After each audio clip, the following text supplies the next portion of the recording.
Guys, good morning. Dito ako ngayon sa school. May training kami mamaya. Maaga ako nakarating kasi mahirap kumuha ng taxi kasi papunta dito sa main campus namin. Ang taxi is unpredictable. Minsan mahirap kumuha ng taxi. Minsan naman paglabas mo ng building is nandyan na yung taxi. Anyway, dito ako ngayon naglalakad-lakad muna kasi maaga ako dumating. Ayoko nakaupo doon, malamig. So, lalakad muna ako dito sa may pinaka-park nila. Ayan o.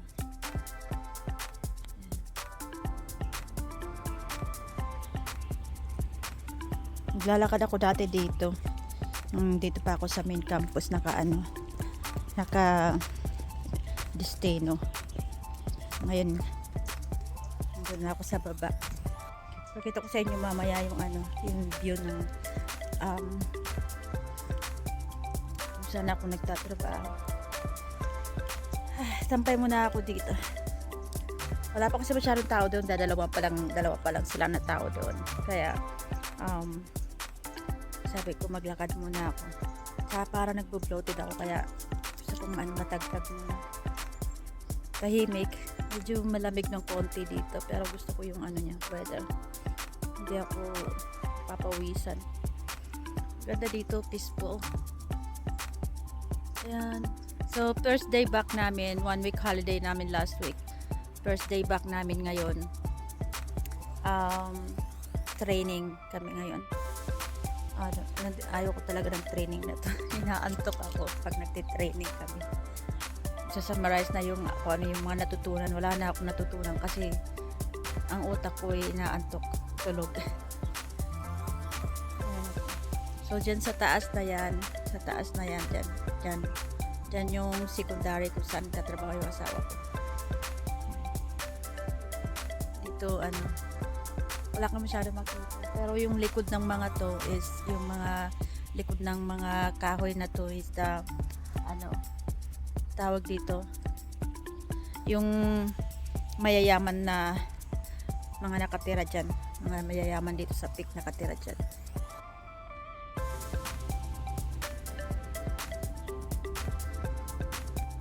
Marami rin mga Pilipina dito nagtatambay pagka Sunday, tatambay sila dito. Yan, lakad-lakad muna ako guys.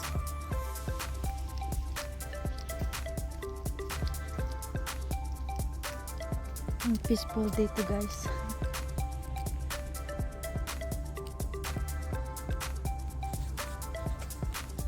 Walang tao. Mamaya yan marami na tao dito karamihan sa kanila naglalakad sila ng nilalabas yung aso nila. Yung mga helper dyan sa taas. Dito na yan. Kaya pag mga tanghali na dito marami na tain ng aso.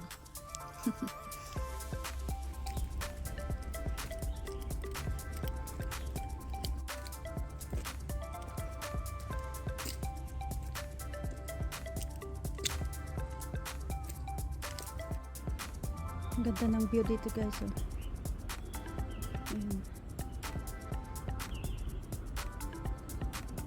Hey butterfly. Hi guys, good morning. Kape tayo.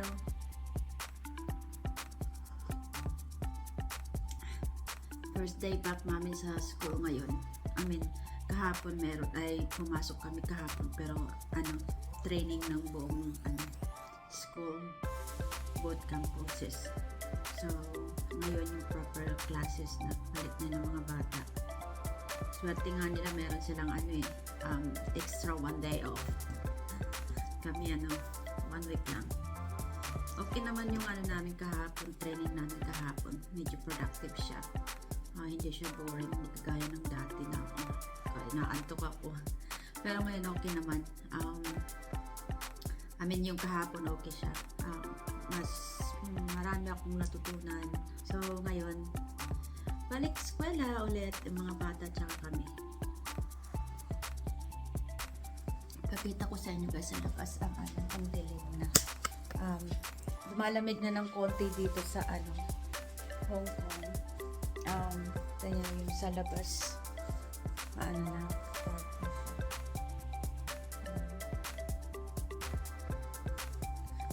Usually ganitong oras maano siya, maliwanag na. Ngayon kasi yung winter nag-uumpisa na, kaya medyo ano na ngayon, tawag dito, malamig na ng konti. Naramdam na yung lamig. Yan. Ganun muna tayo. Saglit lang, kuha lang ako ng kutsara. Kalimutan ko i-mix kanina.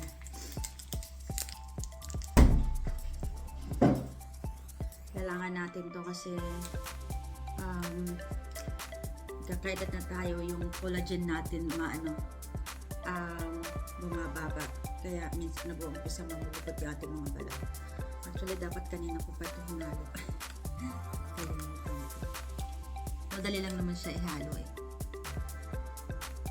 So, kung hinalo na lang sa kape kasi ayoko malasahan yung may lasa kasi ito. Kailangan natin yan guys pag mga edad na tayo na bago mag-50 kasi yan ang nagpapano sa collagen natin maintain. Sarap. Masarap siya pag ihalo mo siya sa mga juices or coffee. Pero pag ininom mo lang siya ng ganyan lang. Although unflavored. Pero meron siyang aftertaste. So, kaya muna guys ako ay mag-aayos na. Actually, nakaayos na ako ng konti. Magdadala na ako ng powder sa mukha ko. Then, time to go! Hi guys! So, pauwi ko lang ng bahay. Galing na lang ako sa grocery. Ito yung grocery na binili ko. Namili ako ng pancit canton. Yung gatas ko. Namili ako ng mga toothbrushes. Yan. Toothpaste. Yan. Saka sabon. Yan. Snack ko. Kaya namili ako kasi lalagay ko yan sa babalutin ko muna ito. Kaya ako namili ng mga ganito. Ito. Kasi i-donate ito. Ito yung choices nila. Yan. Box of Hope. Every year, kami ng Box of Hope sa school.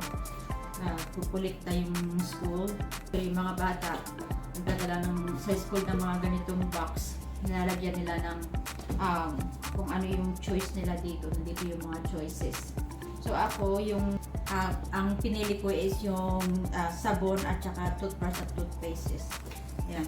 Kasi karamihan naman ng mga bata nag-donate mga stationery. So, hindi nila masyado yung hygiene stuff. So, ito yung tawag dito. Pang-cover ko. Ang ganda pa naman ito. Leftover namin ito last year, yung mga present. So, i-cover ko muna siya. So, ganyan. Then, yeah. So, just bear with me and I will cover this.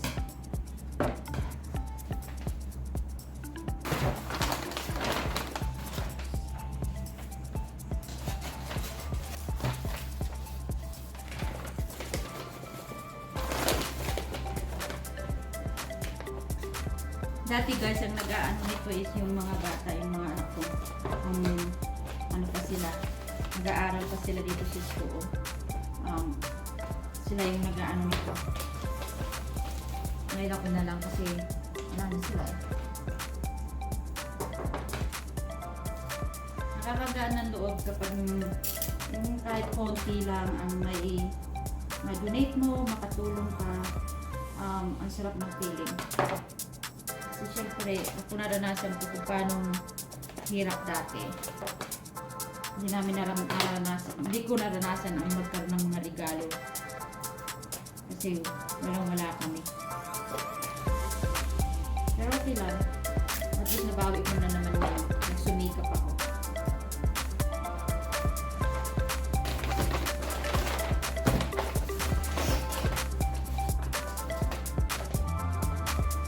Dati gusto ng mga bata mag-donate ng mga stationery at toys. Pumunta kami sa Toys R Us dati, bumibili kami ng mga toys doon. Alam nyo guys, nung ano ba yun, Yolanda ba yun? Or basta yung ano na dati na tawag dito, bagyo, yung malakas din dati na bagyo. Ang dami namin na donate din yung mga, ang hiningi nila nung pang-donate yung mga yung mga kitchenware. So namili kami ng mga timbak, langgana, tabo, yung mga ganun. Hindi ko alam saan napunta yun. Ay hindi, yung sa Tacloban pala yung malaki malaking gamit sa Tacloban. Alam nyo guys, ang sarap ng feeling ng makaka-share ka rin kahit paano ng mga blessings mo. Nakakagaan ng loob, nakakagaan ng siyempre maraming blessings din na darating sa iyo pagka kahit hindi mo naman hinihingi yung kapalit, darating na lang yun.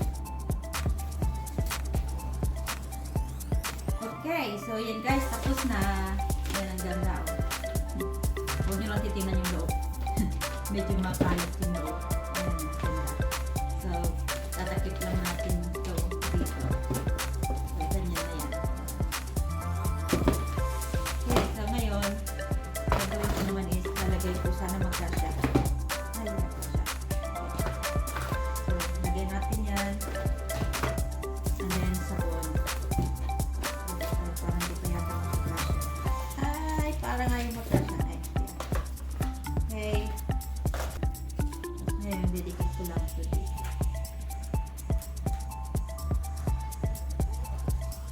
Yan. Dito. Tapos, lagyan natin ng konting decoration pa. Lagyan natin ng ribbon.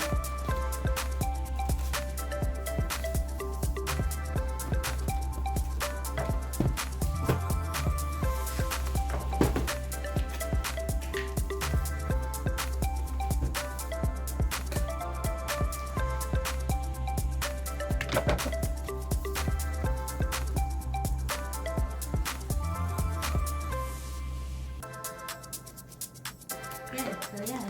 Ganda. Yan. So yun lang guys. Thank you for watching.